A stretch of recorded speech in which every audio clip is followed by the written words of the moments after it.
Hey, girlfriend, you know who you are. You have big, big dreams. You want to write a book, stand on a TED Talk stage, be a life coach offering wisdom from your RV in Montana, a cafe in Barcelona, or a beach chair in Tulum. Your other girlfriends and your family, they don't always get your biz savvy. Why do you want to leave your JOB?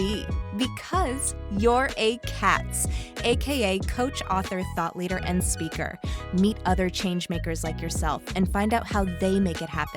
This is the Big Meow podcast. Hey, all you cats, it's Kristen, and I'm here with Alexus Rae. Alexus, thank you so much for being here. Thank you for having me. So I know you're also a fellow podcast host. Tell me a little bit about your podcast. Oh, I'd love to. So, Evolving Truths is my podcast that I host with my mom, actually. And its focus is all about personal development and how we can learn from the lessons and challenges in our life, take stuff away from that, and continue to apply it to the next versions of ourselves. You know, that's so fun. My daughter and I were thinking about doing a podcast together as well. What's that like doing a podcast with your mom? It's great. I don't think either one of us really knew what it was going to take. At this point in time, we record, we produce everything on our by ourselves, but I've loved it. We've had the opportunity to go deep on conversations. Both of us have been vulnerable and open, and I think it's been a really great project. So I would encourage you and your daughter for sure, think about it. No, I love that idea. I think that, we women all need to collaborate together, whether it's with our colleagues, our friends, our parents, our siblings. I mean, I feel like for all of us, that community is such an important thing. That's why, I created C.A.T.S Network and why I'm even doing this podcast. I love your rock behind you, live your voice. And I really feel like this is a time where women need to have their voices out there to be heard, to, make a difference and share our own experiences with each other. Oh, absolutely. And really, how Evolving Truths came about was I was going through my period of life that I've called the emotional becoming chapter of my life. And I realized as I was unpacking some of my own stuff that more and more people than I knew in my life and in my network had the same challenges, had the same questions, were struggling with the same things, but we weren't talking about it openly. And so then I brought the idea to my mom of like, hey, we're talking about this. More people apparently are talking about it, but we can't seem to be talking about it together. So let's blast it to the world and start a podcast. And here we are a year and a half later. I love it. It's funny because I was actually just talking to my daughter this morning, and she just graduated from law school and she passed the bar and she got this incredible job offer. And then right as she's getting ready to accept it, she's maybe going to get another job offer. And so it's just it's interesting, the conversation that we had for about an hour and a half about work-life balance. And I know that you're an expert in a lot of these things. And one of the red flags, I think, for her in this first job offer, while it pays a lot, the guy's like, I don't believe in balance. And she's like, I kind of feel like that's a red flag. I said, yeah, it might be a red flag. I mean, can you speak to us about, as women, how important it is for us to advocate for ourselves, to pick opportunities in our life that give us, this chance for balance and other things that are more valuable necessarily than just the paycheck? Absolutely. And first and foremost, congratulations to your daughter. I'm sure she's listening. That's a huge deal to pass the bar and have these opportunities in front of her. But I would first encourage anyone who's measuring tough decisions in their life to just kind of sit in your body with it. If she's having this conversation with this gentleman and he throws out there, well, I don't believe in balance. Like, what was the internal reaction that she had for herself, and use that as a guiding point, because oftentimes we make decisions, or we try to make decisions out of logic, whereas our body might be giving us signals about what we actually need that feels the most authentic, that feels the most truthful. And by following that while still taking into account some of the logic can I deal with this environment? Is this something that I'm willing to sacrifice for a short amount of time because the financial benefits outweigh what I might be losing for myself? Could be the teeter-totter that you have to ask yourself when you're faced with some of these decisions. Now, when it comes to balance in our own lives, let's say we do go into these scenarios, or like myself, I've been in situations or jobs where I was selling my soul, so to speak, or just pouring into it. And I know I'm not the only one who's done that, but getting to the point where I realized I can't pour from an empty cup. It is not my responsibility to show up to this job and give more than what I've been asked to give. That's not my authority. I don't need to do that for anyone other than myself. And so once I started pouring into that cup, that's when my emotional becoming started. And then I started dealing with a handful of other challenges, from car accidents to having to balance physically in my life because my actual health wouldn't allow any other options for me. And now being able to help other people do that without having to have such traumatic challenges is a really great gift. I love listening to you because I feel like a lot of women who are, you're younger than me, and you have a better sense of self. Like, I never knew when I was going into the workforce, my background's TV news. And so we were just so excited to get any job. Yeah. Okay. So we never knew that we could ask questions about what's my work life environment going to be like? Where's my desk going to be? Am I going to be working 12-hour, 14-hour, 18-hour days? Like, we didn't even think at the time that I could ask those kinds of questions. I was just like so flattered that I had received this job offer. And I noticed that it's changing. My daughter's name is Samantha, and I was asking her, I said, well, have you asked them like where your desk would be? Like, where is your desk going to be? It's one of those law firms in like a smaller house. Are Sure. you going to be sitting like right in the middle? I mean, is this boss going to be able to call you at like 8 o'clock at night or 10 o'clock at night or 2 o'clock in the morning? Like, what other things are going to happen? And it's funny because those kinds of questions didn't even occur to me. I mean, how do you think that, the world has changed for young women who are in the workplace and being able to define your own terms? Yeah, that's a fantastic question. And it is an honor to have gotten to this place in my life at a younger age. So thank you for that acknowledgement. And at the same time, truthfully, Kristen, like, I came originally from the construction background, corporate, Mhm. commercial real estate, commercial roofing, actually. So I was the same way for the first 10 years of my career, where there was no balance. It was just like, I'm grateful. I'm here to work as hard as I possibly can. And like, I want to outwork everyone because literally it's a boys' club. Like, I was one of Right. 3 females in that office. And I would say that for me, the evolution has happened really rapidly over the past 3 years, 4 years, really, since 2020, when I started getting sick and I realized that I was having these health complications because of not properly managing my stress, not properly having work boundaries. And then as I started to put those work boundaries up, obviously the people around me in that work environment got a little uncomfortable. They were like, this is not the Alexus Rae that we're used to. This is not the things that we're used to. And I had to get firm with that, with them, but also with myself. We can set boundaries, but then I think one of the second hardest things that no one ever talks about is implementing those boundaries is just as much as a challenge. So fast forwarding to today, and again, answering that question for yourself, how does my body feel as I'm contemplating these things? And it really comes down to us making the decision to hold ourselves accountable. This is how I want to live my life. And then when you make that commitment, when you make that decisive decision to move through your career or every other area of your life that way, things start to fall in place.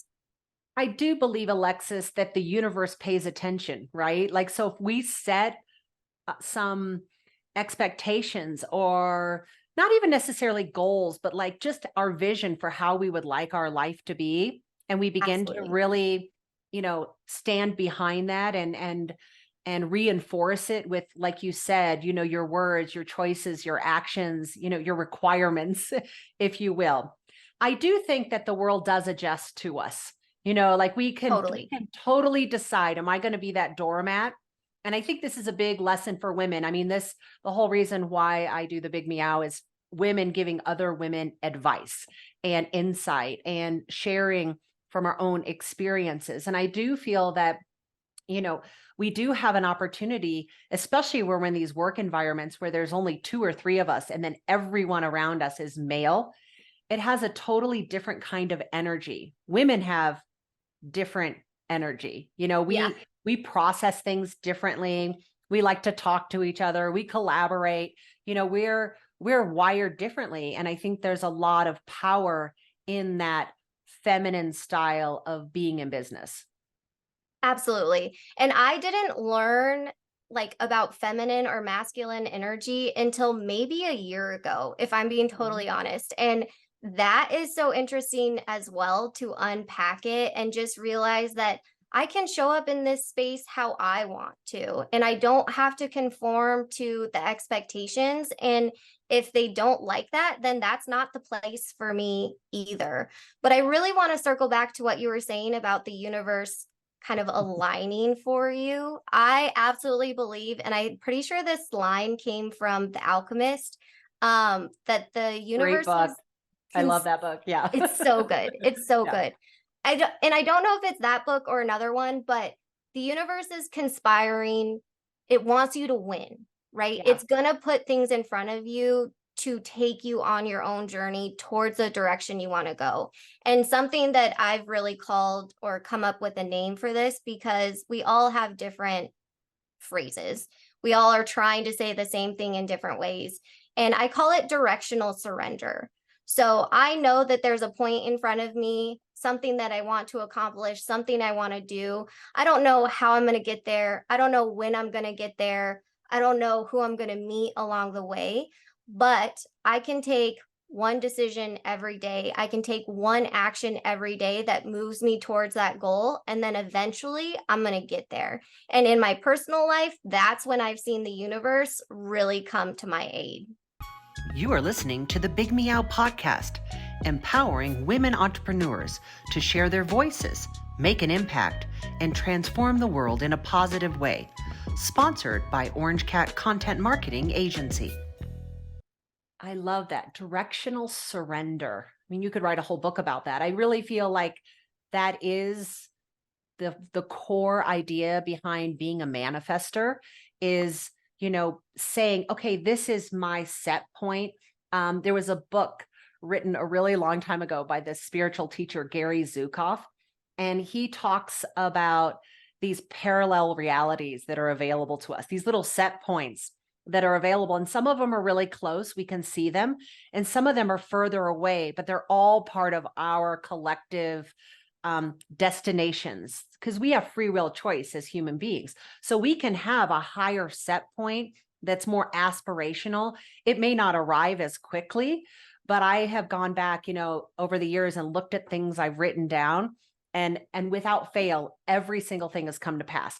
Not as quickly always. There's universal time and my time when I'm super impatient. So I want it like yesterday, but it is amazing to me, just having that benefit of hindsight, just to see how things have come together in a lot of ways better than I could ever have imagined, which totally reinforces what you just said.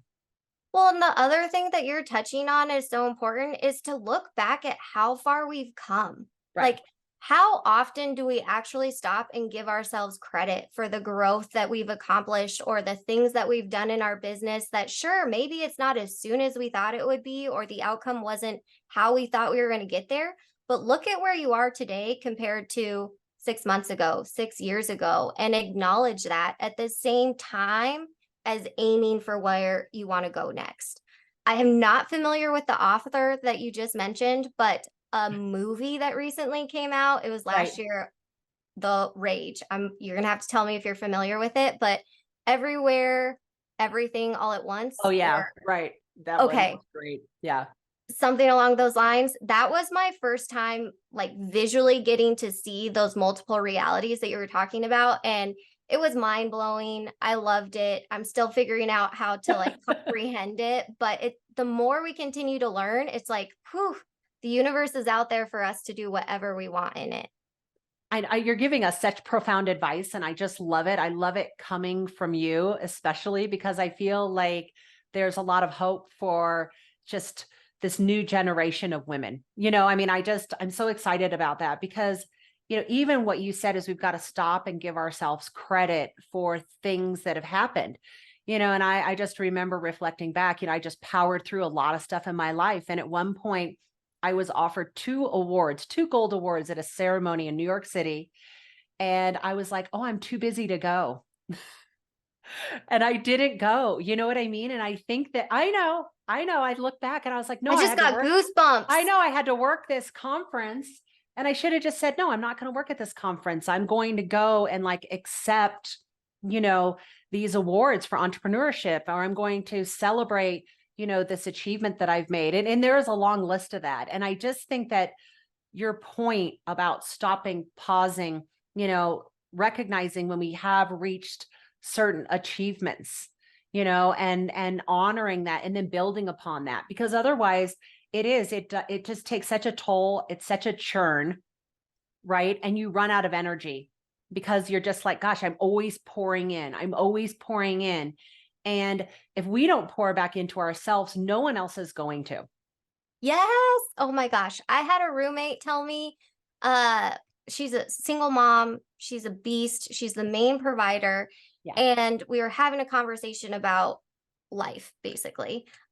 What roommates don't talk about that. Right. Exactly. And she said to me the first time, if I don't do it for myself, no one else will. And it's so true. Like, man, take that cup of coffee, take those 5 minutes. You deserve it. Right. And I would say that I'm very fortunate to have found this mindset early in life. I would not wish the circumstances as to how I found this on anyone, but because of my personal chronic health challenges, I'm reminded every single day of how short life is and what it means to be able to appreciate the things that we can do on a very small basic level, whether it's going for a walk or being able to stand outside without a hat on. Like, when it comes down to that fundamental basis of what it's like with a quality of life, it then makes it a little bit easier to remember it on a frequent basis of there is power in the pause. I can sit here and everything that I have done is enough. And just the fact that my cells are in this container right now and working is a win. So I'm really grateful that you feel like you're taking away the reminder to stop and smell the roses and to sit in that pause, because I look at your resume and I'm like, oh my gosh, she is who and where I want to be. Wow. But if you can sit here with me and be like, oh, well, I want to stop and take a nap today. Like, yes, I'm going to applaud you for that. I've definitely stepped more into that role for myself. So I was a single mom for a long time, and I have 3 adult children. And so my youngest is 26, my oldest is 26, my youngest is 20. So it was always just kind of like, can we get all of you up and launched? And so it's an interesting time because now everybody is basically launched, and so it's a totally new thing. And I think that we circle back at many times in our lives and we look back and we're like, what do I want to do with this time that I'm in now, in this present moment? What's the direction that's energizing me now? It's not the same as it used to be in the past. Like, I'm in a different headspace. And so even giving yourself that minute to reflect and not even know the answer is pretty powerful. It's okay not to know and Right. to love the process, right? Yes. We're talking about where we want to go. We're talking about that directional surrender. But then the next step or the next piece, and it goes with stopping and smelling the roses, is to Yeah. fall in love with the process of getting there, because that's ultimately where life is lived. If we're chasing something, it's like we're a dog behind a car with the bone out of the Right. tailgate kind of thing. That's right. If everything's passing by and we're not even having the actual experience of what we're living right now. I do. I think it's so important. And I love everything that you've said today. I feel like you and I could probably talk for an hour or more, but we only have a short time today. But Alexus Rae, how can our listeners find you?